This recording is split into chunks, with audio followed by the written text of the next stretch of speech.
जंगल में बारिशों का मौसम चल रहा था। सभी पक्षी अपने अपने घरों में छुपे हुए बैठे थे। कई दिन बारिश होने के कारण सब पक्षियों के पास भोजन भी खत्म हो गया था।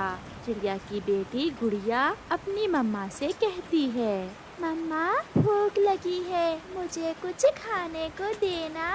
मम्मा चिड़िया बेबस थी क्योंकि उसके पास घर में एक दाना भी ना बचा था। फिर मम्मा चिड़िया अपनी बेटी से कहती है, गुड़िया बेटी, मैं अभी अपने पड़ोसी तोते के पास जाती हूँ और हम मिलकर कहीं से भोजन ढूंढ कर लाते हैं। मम्मा मगर बाहर तो बारिश है। कोई बात नहीं मेरी बेटी, मैंने बारिश में उड़ना सीख रखा है। फिर मम्मा चिड़िया अपनी छोटी सी बेटी को घर में छोड़कर अपने पड़ोसी तोते की तरफ जाती है। तोते भैया दरवाजा खोलें, मैं हूँ आपकी पड़ोसन चिड़िया। फिर तोता दरवाजा खोल देता है। चिड़िया तोते के घर में चली जाती है। मिट्ठू भैया, मेरे घर में भोजन खत्म हो गया है और गुड़िया बहुत भूखी है, क्या आपके पास कुछ भोजन है? चिड़िया बहन, मेरे पास तो एक दाना भी नहीं है। गरीन भी कल से ही भूखा है। बहुत भूख लगी है पापा, मेरे पेट में भूख से दर्द हो रहा है, कुछ करे पापा। चिड़िया बहन, चलो हम किसी ऊंची जगह से भोजन की खोज करते हैं। अपने बच्चों को भूख से मरता तो नहीं देख सकते हम।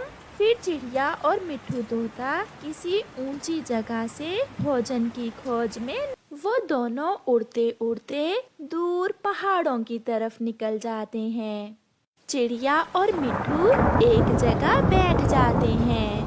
मिट्ठू भैया, मैं उस तरफ जाती हूँ और आप इस तरफ जाइए, दोनों तरफ देख लेते हैं, शायद कहीं से कोई चीज खाने को मिल जाए। फिर वो ऐसा ही करते हैं। एक दिशा में चिड़िया चली जाती है और दूसरी दिशा में मिट्ठू। चिड़िया पहाड़ के साथ साथ उड़ती हुई जा रही थी कि बारिश और भी तेज हो जाती है और तेज हवा तूफान में बदल जाती है। चिड़िया एक बड़े पेड़ के साथ लगकर बैठ जाती है।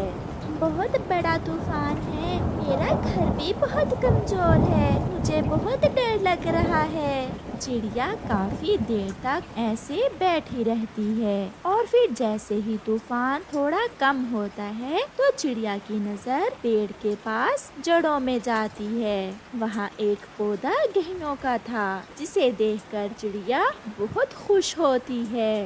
मिल गया, भोजन तो मिल गया, अब मैं जल्दी से मिट्ठू को देखती हूँ और घर वापस जाते हैं।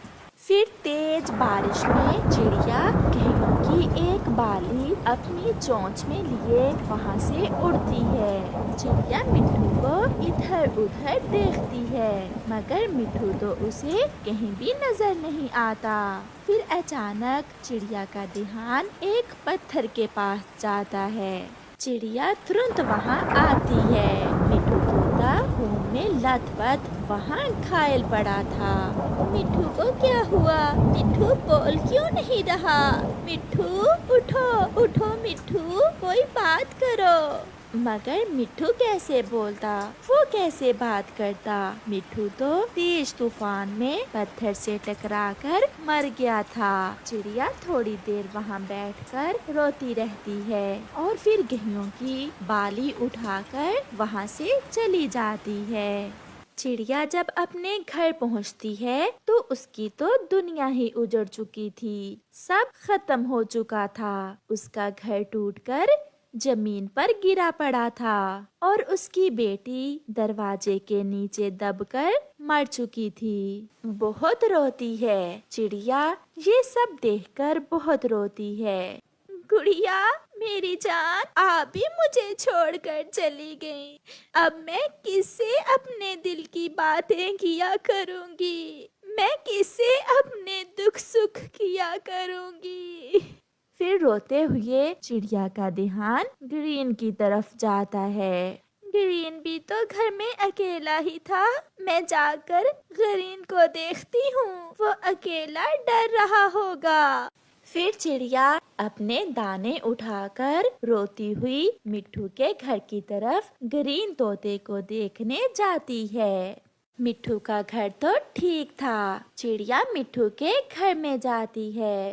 आंटी आंटी, पापा कहाँ हैं? पापा क्यों नहीं आए? मेरे पापा ठीक तो हैं? चिड़िया उस छोटे तोते के बच्चे को कैसे बताती कि उसका पापा तो मर चुका है। उसका पापा तो उसे छोड़कर बहुत दूर जा चुका है। वो झूठ बोलती है। ग्रीन बेटा, आपके पापा को एक जरूरी काम बन गया था और वो कल आ जाएंगे। ये सुनकर ग्रीन रोने लग जाता है। मेरे पापा मुझे छोड़कर कैसे अकेले चले गए? मुझे अकेले डर लगेगा। मैं कैसे अकेला घर रात गुजारूंगा? चुप कर जाओ बेटे, आपकी आंटी है ना आपके पास। मैं रात आपके पास ही रहूंगी। चिड़िया की अपनी बेटी तो उसे छोड़कर जा चुकी थी। चिड़िया ग्रीन को अपने गले से लगा लेती है। वो अपनी बेटी की खुशबू ग्रीन से महसूस कर रही थी। फिर चिड़िया ग्रीन को दाना खिलाती है और वो छोटा तोते का बच्चा सो जाता है। सारी रात चिड़िया उस छोटे बच्चे को अपनी गोद में लिए बैठी रहती है। सुबह हो जाती है और बारिश भी रुक गई थी। आसमान तो ऐसे नीला था जैसे कभी बारिश हुई ही नहीं। सब पक्षी अपने अपने कामों को जा रहे थे। रात के तूफान ने पक्षियों का बहुत नुकसान किया था। चिड़िया भी ग्रीन को साथ लेकर बाहर निकलती है और ग्रीन को लेकर भोजन की खोज में जाती है। आंटी, मेरे पापा अभी तक नहीं आए। आपने तो कहा था कि पापा कल आ जाएंगे। ये सुनकर चिड़िया बहुत परेशान हो जाती है कि वो उस छोटे तोते के बच्चे से क्या कहे। मम्मा चिड़िया और छोटा तोता एक जगह बैठे हुए थे कि वहाँ गौरी कौवी आ जाती है।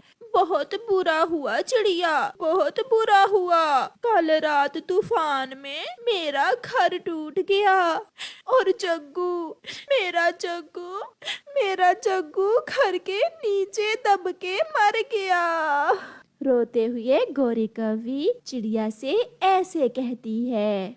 गौरी बहन, मेरी गुड़िया भी कल रात मुझे छोड़कर चली गई। चिड़िया, ये तो मिट्ठू का बेटा है ग्रीन। हाँ गौरी, ये मिट्ठू का बेटा है। मिट्ठू भी बेचारा पहाड़ों पर मरा पड़ा है। ये सुनकर ग्रीन जोरों से रोने लग जाता है। आंटी, आपने झूठ बोला। मेरे पापा मर गए हैं। आपने तो कहा था कि पापा कहीं काम गए हैं।